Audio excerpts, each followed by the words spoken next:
2013 की एक बेहद डरावनी घटना जो मेरे और मेरे 3 दोस्तों के साथ ही घटी थी, जब हमने पहली बार कुछ ऐसा एक्सपीरियंस किया था जिसकी याद की एक झलक हमें आज डर से कांपने पे मजबूर कर देती है। मैं दिल्ली का रहने वाला हूँ, मेरा नाम रोहन है और मेरे जिन 3 दोस्तों के साथ ये घटना घटी थी उनका नाम है करण, सौरभ और अविका। हम चारों स्कूल टाइम से ही साथ थे, अब कॉलेज में भी साथ ही हैं। 12th का एग्ज़ाम देकर हम रिज़ल्ट्स का वेट कर रहे थे। एक दिन की बात है जब हम सारे दोस्त मिलने का प्लान करते हैं और उसी शाम हम एक पार्क में मिलते हैं। आपस में बातें कर रहे होते हैं कि आगे क्या करना है और ग्रेजुएशन किस कॉलेज से करना है, और भी इसी तरह की बातें हम आपस में डिस्कस कर रहे होते हैं। बातों ही बातों में अविका कहती है कि हाँ यार, बहुत टाइम हो गया है, मैं बहुत टाइम से घूमने के लिए बाहर नहीं गई। तभी करण कहता है कि हाँ यार, तू सही कह रही है, स्टडीज़ और एग्ज़ाम के चक्कर में हम में से कोई भी बाहर घूमने के लिए नहीं जा पाया। तभी सौरभ ने कहा क्यों ना हम सब शिमला चले, हमारा घूमना भी हो जाएगा और हम दोस्तों की पहली ट्रिप भी हो जाएगी। अभी सौरभ ने बात ही ख़त्म किया था, शिमला का नाम सुनते ही अविका की आंखों में चमक आ गई और एक्साइटेड होकर बोलती है हाँ, शिमला ही चलते हैं। दरअसल अविका को हमेशा से ही पहाड़ और हिल स्टेशंस बहुत पसंद थे, जिन्हें आज तक अविका टीवी और फिल्मों में ही देखती आई थी और सोचा करती थी कि कभी ना कभी तो मैं भी इन जगहों पर ज़रूर जाऊंगी। हम चारों मिलकर डिसाइड करते हैं कि अभी से एक हफ्ते के बाद हम शिमला घूमने के लिए निकलेंगे।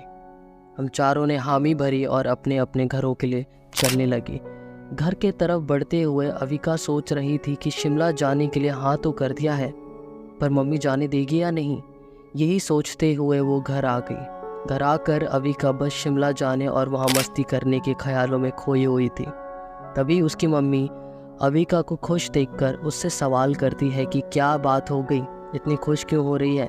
ये सवाल सुनकर अविका अपने ख्यालों से बाहर आकर खुद को संभालते हुए कहती है कि माँ, आज हम सारे दोस्तों ने मिलकर अगले हफ्ते घूमने जाने का प्लान बनाया है। तो इस पर अविका की माँ ने कहा, अरे वाह, ये तो बहुत अच्छी बात है, वैसे तुम सब घूमने के लिए कहाँ जा रहे हो। दरअसल अविका कभी भी घर से अकेली कहीं नहीं गई थी। अविका ने अपनी माँ को दबी हुई आवाज़ में कहा कि माँ, हमने शिमला जाने का प्लान बनाया है। जिस पर उसकी माँ कहती है कि बिल्कुल भी नहीं, अगर कहीं आसपास घूमना हो तो कोई बात नहीं, आराम से घूम कर आओ, पर इतनी दूर अकेले जाने की परमिशन मैं नहीं दूँगी। तो अविका ने अपनी माँ को समझाते हुए कहा कि मैं अकेले थोड़ी जा रही हूँ, मेरे साथ मेरे दोस्त भी तो जाएंगे। पर उसकी माँ मान नहीं रही होती है, पर अविका के कई बार समझाने पर उसकी माँ फाइनली मान जाती है, पर एक कंडीशन भी रखती है कि अविका हर दिन अपनी माँ को कॉल करेगी और बात करेगी। तो अविका भी मान जाती है। तो अब फाइनली अविका ने अपनी माँ को मना ही लिया था। एक्साइटमेंट और जाने की तैयारी में एक हफ्ते भी गुजर गए।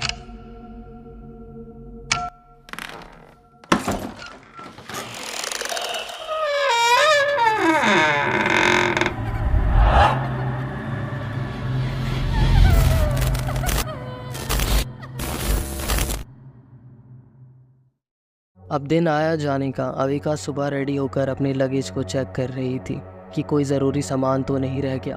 तभी उसके फ़ोन पर उसके दोस्त सौरभ का कॉल आता है। अविका कॉल पिक करती है तो सौरभ कहता है कि वो और बाकी दोस्त बस स्टेशन पहुंच चुके हैं, तुम भी जल्दी आ जाओ। अविका कहती है कि ठीक है, मैं 20-30 मिनट में वहां पहुंच जाऊंगी, और फ़ोन रख देती है और जाने से पहले अपनी माँ और छोटी बहन से बात करती है। अविका को इतना खुश देखकर उसकी माँ भी खुश हो जाती है और अविका को कुछ पैसे देते हुए कहती है कि ये रख और वहाँ जाकर खूब एंजॉय करना और अपना ध्यान रखना। इस पे अविका कहती है कि ठीक है माँ, आप भी अपना ध्यान रखना, मुझे लेट हो रहा है तो मैं जा रही हूँ। और वो अपने घर से बस स्टेशन के लिए निकल जाती है और कुछ ही देर में बस स्टेशन पहुँचकर वो अपने दोस्तों से मिलती है और सब बस में बैठ जाते हैं। अविका बहुत खुश थी, पहली बार वो घर से अकेले घूमने के लिए आई है। थोड़ी ही देर में बस चलने लगती है। सारे दोस्त बातें कर रहे थे कि इस ट्रिप पर जाने के लिए घर पे क्या क्या पापड़ बेलने पड़े, फिर शिमला में क्या क्या करना है। काफ़ी देर बातें करते करते अविका कहती है कि मुझे बहुत नींद आ रही है, क्योंकि पिछले रात वो पैकिंग करने की वजह से सो नहीं पाई, तो मैं थोड़ी देर सो जाती हूँ। तो हम सब ने बोला कि हाँ ठीक है, कोई बात नहीं, तू सो जा और हम तीनों दोस्त बात करते हैं।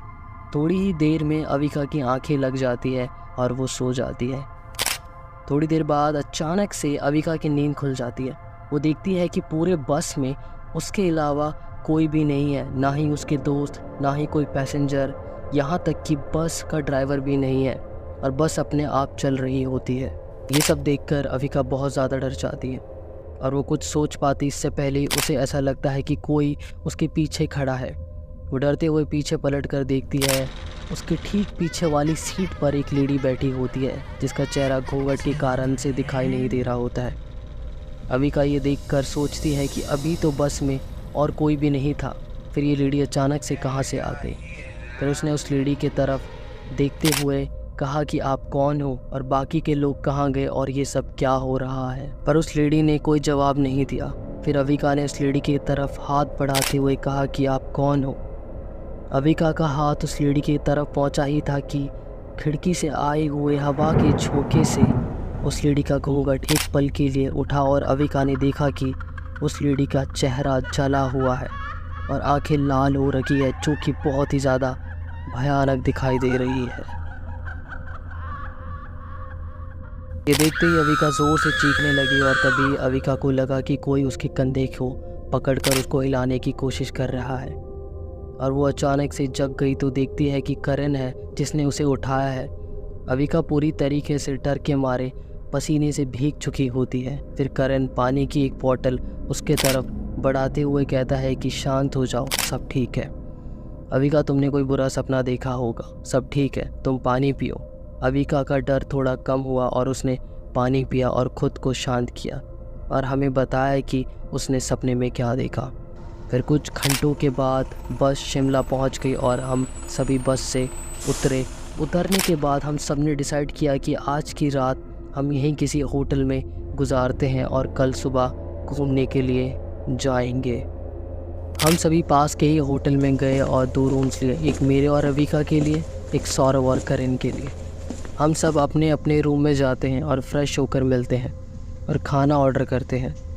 हम सब साथ बैठकर खा रहे होते हैं और बातें कर रहे होते हैं। खाना खाने के बाद हम थोड़ी देर बात करते हैं। फिर हम सभी अपने अपने रूम्स में चले जाते हैं। अविका और मैं अपने रूम में आकर हम कुछ देर बात कर रहे होते हैं कि तभी अविका को याद आता है कि उसकी मम्मी ने कहा था कि हर दिन कॉल करियो मुझे। पर रात ज़्यादा होने के कारण मैंने अविका को बोला कि कल कॉल कर लेना, अभी बहुत ज़्यादा रात हो चुकी है और तेरी मम्मी सो भी गई होगी। कुछ देर बाद मैं और अविका सो जाते हैं। फिर सुबह होती है और हम सब फ्रेश होकर मिलते हैं और डिसाइड करते हैं कि होटल के पास वाले पहाड़ पर घूमने के लिए जाते हैं और रास्ते में ही ब्रेकफास्ट भी कर लेंगे और फिर हम चारों पहाड़ की तरफ जाने के लिए आगे बढ़ जाते हैं। तकरीबन 3-4 घंटे के बाद हम उस पहाड़ के सबसे ऊपर की चोटी पर खड़े थे। हम सभी लोग आसपास के नज़ारे देख रहे होते हैं जो कि बहुत ही खूबसूरत थे। अचानक से सौरभ चौंक जाता है और कहता है कि नीचे देखो, कोई खड़ा है। ऐसा लगता है कि कोई लेडी खड़ी है। मैंने और करण ने जब देखा तो वहाँ पर कोई नहीं था, पर अविका को भी लगा कि कोई तो है, पर झाड़ियों और पेड़ की वजह से कुछ ठीक से दिखाई नहीं पड़ रहा था। अविका कुछ बोल पाती उससे पहले मैंने कहा कि तुझे भ्रम हुआ होगा, ऐसा कुछ भी नहीं है, और वैसे भी ऐसे जंगली इलाके में कोई औरत क्यों आएगी। घूमते हुए शाम होने लग गई थी तो हम सब ने बात की रात होने से पहले टेंट लगा लेते हैं ताकि अंधेरे में कोई प्रॉब्लम ना हो। हम सब ने मिलकर टेंट लगाया और खाने पीने का सामान बाहर निकाला और खाना खाकर हम सभी अपने टेंट्स में चले गए। थोड़ी ही देर में अविका को याद आया कि उसने आज भी अपनी माँ से बात नहीं किया है। माँ भी टेंशन ले रही होगी तो वो अपनी माँ को कॉल लगाते हुए कहती है कि मैं बाहर जाकर आती हूँ थोड़ी देर में, मुझे माँ से बात करनी है। और ये कहकर अविका टेंट के बाहर चली जाती है और अपने माँ से बात करने लगती है, पर उसने अपनी माँ को उसके साथ हुए इंसिडेंट के बारे में कुछ भी नहीं बताया। थोड़ी ही देर बाद बात ख़त्म करके वो टेंट में आने लगती है। तभी अविका को एक आवाज़ सुनाई देती है। अविका उस आवाज़ की तरफ अपनी नज़र घुमाती है तो देखती है कि उस तरफ से एक औरत अपने हाथ में एक धारदार हथियार लिए अविका की तरफ बढ़ रही है। ये देखते ही अविका डर के चिल्लाने लगती है। अविका के चिल्लाने की आवाज़ सुनकर हम सभी जल्दी जल्दी बाहर आते हैं और देखते हैं कि अविका काँप रही है। हम सब अविका को शांत करने की कोशिश करते हैं और टेंट में लेकर आते हैं। जब अविका थोड़ी शांत हुई तो हम सभी ने अविका से पूछा है कि क्या हुआ है, तुमने चिल्लाया क्यों? तब अविका डरते हुए बताती है कि उसने बाहर क्या देखा, पर हम सभी दोस्त उसकी बातों पर यकीन नहीं करते और हमें लगता है कि अविका को कोई धोखा हुआ है। तभी अविका चिल्लाकर कहती है कि उसने सच में देखा है एक औरत को। कोई भी मेरी बातों पर यकीन क्यों नहीं कर रहा है? तभी सौरभ कहता है कि दिन में उसे भी एक औरत दिखाई दी थी, तो हो सकता है कि अविका सच कह रही है। एक बार देख कर आते हैं अविका की मन की शांति के लिए। फिर हम सभी हामी भरते हैं और बाहर जाने लगते हैं कि तभी अविका कहती है कि मैं भी तुम लोगों के साथ चलूँगी, मुझे यहाँ अकेले डर लगेगा। तो हम सभी भी मान जाते हैं और अब हम चारों उस तरफ बढ़ने लगते हैं जिस तरफ से अविका को वो आवाज़ और वो औरत दिखाई दी थी। हम सभी अपने अपने हाथों में मोबाइल के फ्लैश लाइट चलाकर आगे बढ़ने लगते हैं। थोड़ी ही दूर जाने के बाद करण कहता है कि देखो कुछ भी नहीं है अविका, तुम बेकार में ही इतना डर रही थी। अब वापस टेंट में चलकर सो जाते हैं क्योंकि कल हमें और भी जगहों पर घूमना है। ये कहकर करण आगे बढ़ा ही था कि हमें एहसास हुआ कि हमारे आसपास का टेम्परेचर अचानक से ही बहुत ड्रॉप हो गया है। ठंडी हवाएं भी तेज़ हो गई। तुम्हें अजीब तो लग रहा होगा, पर तभी मैंने माहौल को थोड़ा लाइट करने के लिए कहा कि देखो अब तो ये पहाड़ भी चाहती है कि हम सब सो जाएं जाकर आराम से। ये सुनकर सभी हंसने लगते हैं और हंसते हुए आगे बढ़ने लगते हैं। तभी सौरभ कहता है कि गाइस रुको, जिस पर मैं कहता हूँ कि क्या हुआ अब क्या देख लिया? जिसके बाद सौरभ कहता है कि जब हम हंस रहे थे तब एक औरत की भी हंसने की आवाज़ सुनाई दी थी, पर इस बार यह आवाज़ हम में से और किसी को भी नहीं सुनाई दी थी। तो हम में से कोई भी उसकी बात पर ध्यान ना देते हुए आगे बढ़ने लगते हैं। हम सब अपने टेंट के पास पहुंचने ही वाले थे कि हम सभी को टेंट के बाहर की तरफ लगी हुई आग दिखने लगती है। हम सभी कुछ कदम ही बढ़े थे कि इस बार हम सभी एक हंसी की आवाज़ सुनकर रुक गए। हंसी की आवाज़ से ऐसा लग रहा था कि कोई बहुत करीब से हंसा हो। हम सभी अपने आसपास देखने लगते हैं। किसी को ना पाकर हम सभी बहुत ज़्यादा डर जाते हैं। अविका चिल्लाने लगती है कि कौन है, कौन हंस रहा है, हमारे सामने क्यों नहीं आता? तभी करण की नज़र ऊपर की तरफ जाती है जहाँ वो देखता है कि एक औरत पेड़ के एक डाल पे बैठ के कुछ खा रही है और हंस रही होती है। ये देखकर करण बहुत ज़्यादा डर जाता है। वो इतना डर जाता है कि वो चीखना चाहता है पर चीख नहीं पाता। उसके गले से आवाज़ नहीं निकल रही होती है।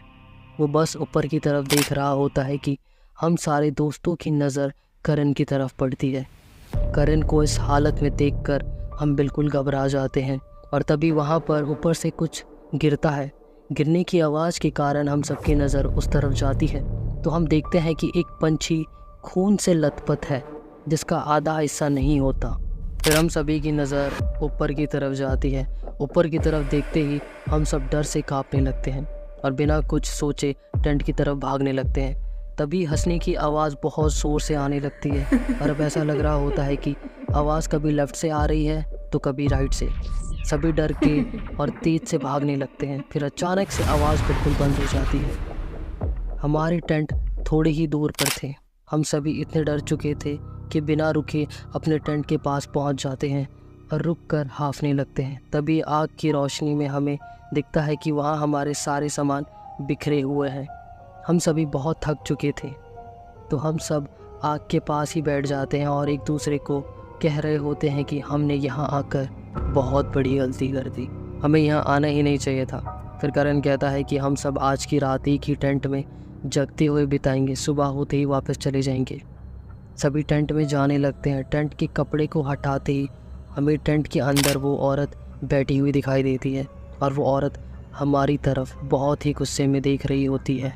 हम सब डर के पीछे की तरफ गिरते पड़ते भागते हैं। सौरभ के हाथ में बहुत गहरी चोट लग जाती है।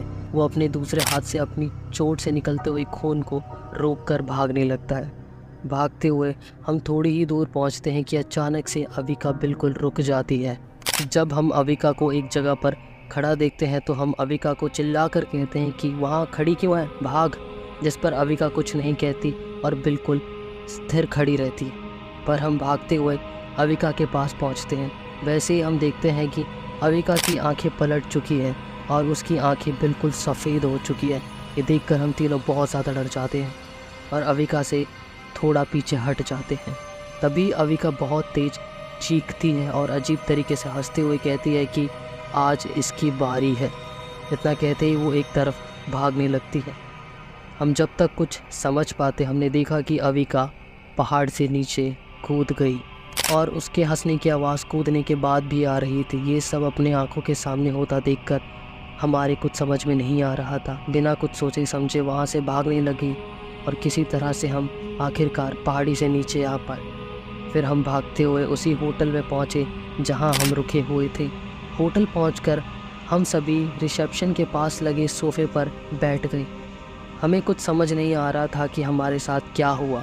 हमें इस हालत में देखकर रिसेप्शन पे खड़ा मैनेजर हमारे पास आता है और हमसे पूछता है कि हमारे साथ क्या हुआ है, पर हम कुछ बताने की हालत में नहीं थे।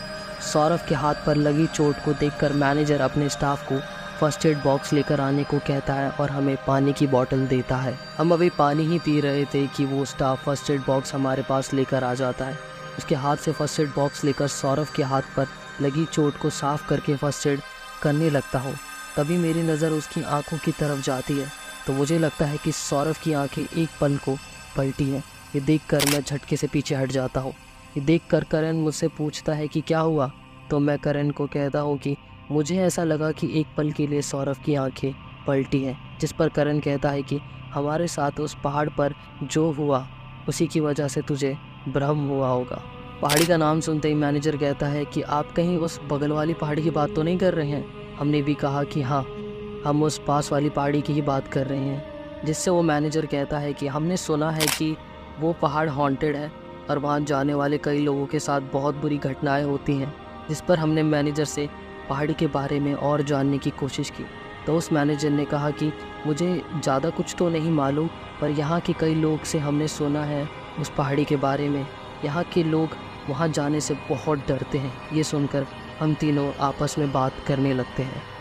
बस स्टेशन पहुँचते ही सबसे पहले बस पकड़कर हम घर के लिए निकल जाएंगे। हम ऐसा ही करते हैं। बस पकड़कर हम न्यू दिल्ली पहुँचते हैं और सबसे पहले हम अविका के घर पहुँचते हैं और अविका की मम्मी को सारी बातें बता देते हैं जो भी हमारे और अविका के साथ शिमला में हुआ था। इसके बाद ये सुनकर अविका की माँ बहुत रोने लग जाती है। फिर किसी तरह हम उन्हें संभालते हैं और थोड़ी ही देर उनके पास रहकर अपने अपने घर चले जाते हैं। इसके बाद की कहानी आपको नेक्स्ट पार्ट में पता चलेगी कि सौरभ के साथ आगे क्या क्या हुआ था, क्योंकि अगर आपको याद हो तो इस पार्ट में मैंने सौरभ की आंखें पलटते हुए देखी थी। हॉरर और मिस्टीरियस से जुड़ी हुई कहानी अगर आप और देखना चाहते हो तो सब्सक्राइब करो मेरे नाइटमेयर चैनल को। ऐसी डरावनी कहानी मैं और लाता रहूँगा। तब तक के लिए पीस।